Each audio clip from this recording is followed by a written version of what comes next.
Okay, hi, welcome to my YouTube channel. I'm Erin. If you're new, welcome. If you're not new, welcome back. Thank you for watching another video. I am really passionate about this topic, which is building a full life now versus preparing for a husband. Now, this video might be a bit controversial for a lot of Christians, because I know in the church we kind of center our lives around, especially for women, they center like our purpose, our lives around men. And I'm all about decentering men and just focusing on you as an individual. It's not about demonizing men, it's not about saying that women are better than men. It is about saying that women are whole outside of any attachment to a man. Like, as a human being, you are whole. And I found that because of the way marriage and wifehood and motherhood is pushed in the church, when I was still early in my Christian faith, when I had just really started to take my relationship with God seriously, I felt like I was just in a waiting season for marriage. Like, when it came to my singleness, I was in a waiting period for marriage. It wasn't that, oh, I'm single and I'm whole. It's that I'm single and I'm waiting for the better thing to come, which is marriage. And I let go of that lie and that mindset a while ago, and it's been so freeing. So I want to talk about living fully while single versus waiting for marriage, and how I am living fully as a single Black Christian woman. So I'm living fully, first of all, by focusing on me, focusing on God and myself and the relationships that I have around me. So focusing on God looks like just being honest in my relationship with God when I'm struggling to pray or read my Bible, really prioritizing honesty with Him and relying on Him to help me to do those things. I don't read my Bible out of religion or because if I don't read my Bible then God will hate me. I read my Bible because I ask the Holy Spirit to speak to me, because I want to spend time with God, because I want to hear from God. And the days where I struggle to do that, I just try to connect with God in other ways, or I ask God for help and He helps me to remember the reasons why I should read my Bible, and then I read my Bible or I pray. And so that is one way that I build my relationship with God as a single Black woman. And I also focus on God by incorporating Him into my everyday life. So I just include Him not just when I'm reading my Bible, but when I'm just hanging out with myself, or I'm taking a walk, or I'm cooking, or I'm washing the dishes. I just meditate on what I've learned from Him. I meditate on His goodness. I meditate on the things in my life that I have to be grateful for. I meditate on who He is and His character and all the ways that He's been a loving God and a loving Father to me. So meditation helps to connect with God. And I find that the more I really keep my gaze on God, the less inclined I am to keep my gaze on men. And I'm not saying that I don't get crushes or I don't, get feelings for people. I'm a human, I'm a human being, so of course I do find, like, I will see a guy that makes me feel curious. Like I'm like, oh, who is this person?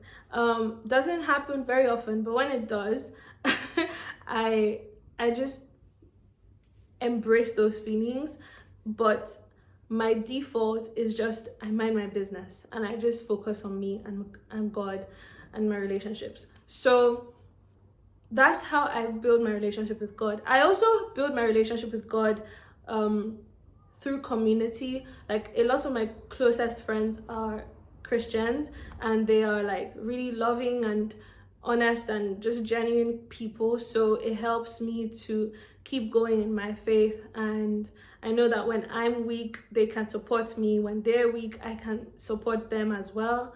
So that really helps because I've experienced the love of God a lot through my friends, through my loved ones. Another thing that I focus on is myself, and this is a big one. So I focus on myself in the sense of like, what do I like? What do I not like? Who am I? What are my hobbies? I have so many different interests, and I have so many different goals that I'm pursuing that take up honestly a lot of my time. And I'm a creative person, so creativity is something that I dedicate a lot of my time to.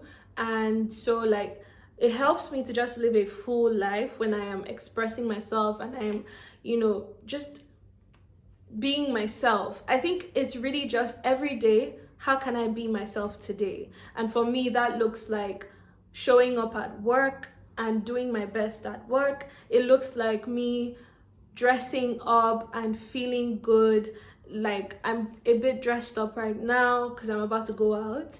And for me, fashion and like creative expression in my style, in my hair, in my outfits is all part of my self-expression. And so it's just learning me and being me authentically in whatever spaces I find myself in.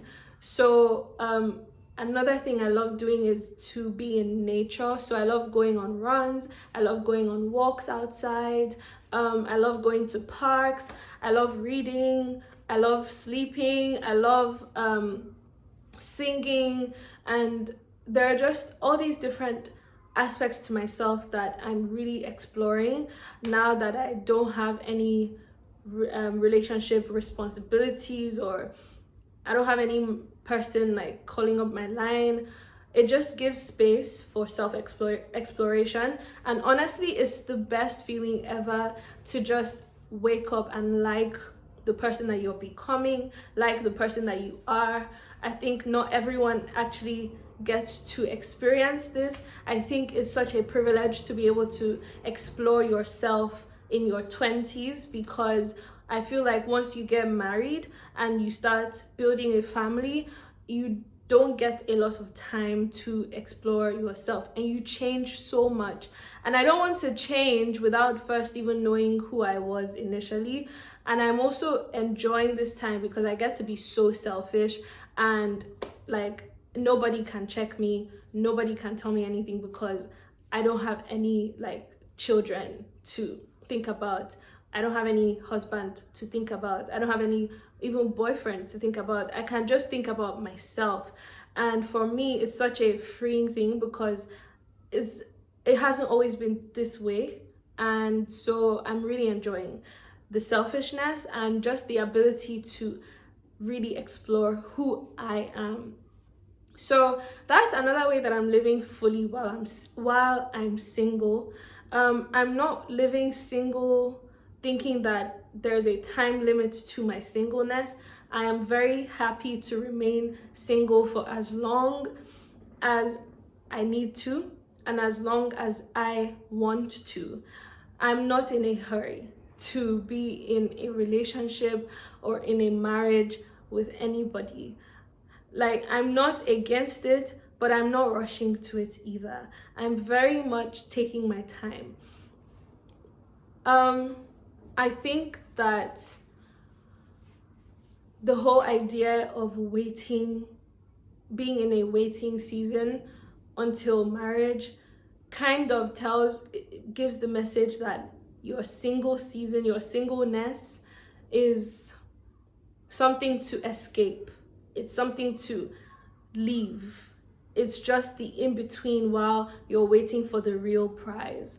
And I vehemently hate that idea, because not everyone is going to get married and not everyone's timeline is the same. And so I use, like, when you perpetuate that message, you're saying that people who get married when they're 40, they had like a whole 40 years of just waiting. No, they were living their lives, and they had full lives before they got married and full lives after they got married. And so I just think it's really important as Christians to be very careful about the message we push out about singleness. I think it's important to be very careful about the message we put out about marriage, and we should stop putting it on this pedestal, because I know marriage is work. I know that it's not all glittery. I know it has its ups and downs, and I think that there need to be more nuanced conversations about both sides. So I'm not saying that if you're single and you want to be in a relationship or you want to be married, then you're not content, or you need to like focus on God more or focus on yourself more. I don't really agree with those types of perspectives either. I think it's very human to want companionship. It's a very human desire, but a man is not going to fulfill you. A man is not going to fill the hole in your heart. I promise you, a man is not going to fix your problems. A man is not going to do what therapy can do. A man is not going to do what God can do. A man is not going to do what self-discovery can do. A man isn't going to do what self-exploration can do. All of that has to happen outside of a man. And that's just my point, is I'm focusing on all those things, and I'm really enjoying the journey. I'm enjoying, achieving my fitness goals. I'm enjoying developing healthier habits. I'm enjoying exploring my hobbies, and I am very much like super fulfilled with my life. Like, I feel like I'm finally doing a lot of things that I've wanted to do for a long time. And I think there's like a lightness that comes with singleness that I'm really grateful for. So whoever I do end up with, if I do end up getting married, like, that person is obviously such a lucky person, such a blessed person. And it's something I do look forward to, but it's not something I'm like counting down for. And the life I'm living right now, I feel like it's just so amazing and so fulfilling that I'm just so in love with it. So honestly, it would take someone really incredible to get me to let go of this life that I'm building and then kind of like partner with them to build a slightly different and fuller, like bigger life with them, because I'm just so like tightly holding on to this life and just tightly like really content and really happy with this life, that it would have to be an even better life that they're offering me, if that kind of makes sense. Like, it has to only add to what I already have instead of taking away. And I think that's how it should be. So as a Christian person, or even just a non-Christian, as a person, as a woman, maybe you're a Black woman, maybe you're not, but like as a woman, like you're good. You're actually good. Single, not single, just make sure that you're living your life to the fullest. That is what I'm passionate about. Whether it's with a partner, whether it's single, just make sure that you are happy with the life that you're building for yourself. Make sure that you are being yourself every day and showing up in the world as the most authentic, full version of yourself. That is what I care about. So this, again, isn't to demonize relationships. It's not to demonize marriage, but it's just to shine light on the fact that if you are single, you are living a full life. You can live a full life. So thank you for watching this video, and I will see you in the next video. Bye.